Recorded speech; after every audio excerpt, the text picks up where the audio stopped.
चुप जो दीदी उनसे नहीं जीत पाई बे। ये लड़का भौजी, अरे भला भाई तू ही उन्हें समझावा दादा, उन्हें नहीं समझाई जरूरी है तू है बेचारी अम्मा इतना मानत रही,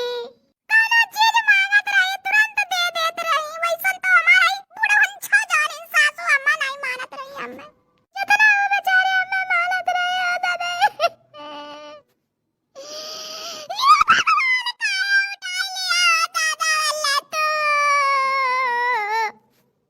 जीजी का कर बिउ जीजी, जैसे बढ़ियन के मनइये चाहत है वैसे भगवानो चाहत है जीजी का कर बिउ।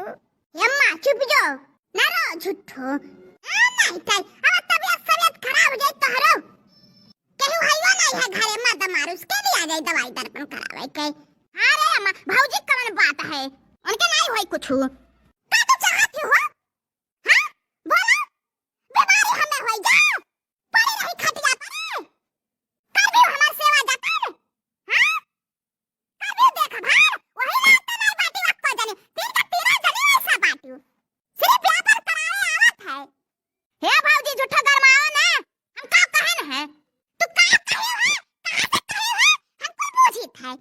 तो हम से यही नजर आवत ही हां। अरे दादाई तू तो दादा कौकिया के ढाई ले लियो हम तोहे तब कह देर कि तू नसेड़ी हो नहीं नसेड़ी ही नहीं लागत थी काहे नजरिया में जाओ ही अपने मर्दे का अपने ससुराली वालन के पागल बनाओ हम ना बना पाइबू हां। अरे दादाई हो दादाई तू है के बना पाई दादा जे के तू ने बना दा अब ढेर कहवाओ ना भौजी का कहे लाई बाटी तू कह दियो पहले आपन देखो का हम देखी आपन हो का देखी हम अब ढेर बोल जाती हूं भौजी। अरे दादा हो दादा तू तो कम बोलत हो तहर मुंह हसियाए बा। अरे दादाई हो दादाई का रे तोहन के होई गए शुरू अरे चुप रहती हूं